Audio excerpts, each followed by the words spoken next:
Hi everybody, this is Judy at Judy in the Kitchen. Today I'm going to show you how to make a mustard sauce to go on broccoli. It can also be used on other vegetables if you want to. Now this sauce is really truly about as simple as you can get. 3 ingredients. I have a tablespoon of butter here that I've melted. And to that I'm going to add a tablespoon, measure it out here, a tablespoon of Dijon mustard, and that's roughly a tablespoon if it was flattened out. I'm going to add that in there. Stir that up the best I can. And then you have a choice here. You could add water to it, a tablespoon of water, make it as thin as you like. But I prefer to add milk of choice, a tablespoon of milk of your choice. Now I'm using unsweetened cashew milk. This is 1 tablespoon of unsweetened cashew milk. And the milk and the butter help to dampen the sharpness of that mustard.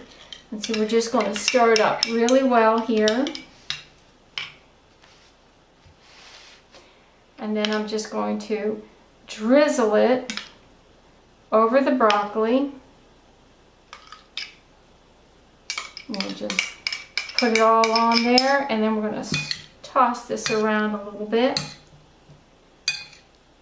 And then it's ready to serve. It's that simple.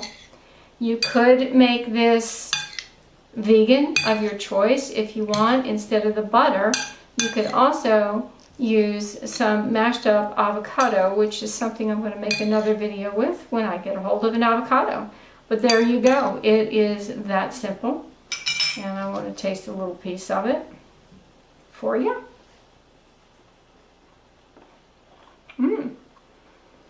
It is delicious. As I said, the butter and the milk help to dampen that flavor of the mustard. Mustard is still there, but it doesn't have an overwhelming sharpness to it. It just adds a nice flavor to the broccoli. You could jazz it up just a little bit more by adding a little garlic powder to the sauce before you put it on the broccoli. It would add another flavor dimension to it. Give it a try sometime. Let me know what you think in the comments below. This is Judy at Judy in the Kitchen. I hope this helps. Have a great day.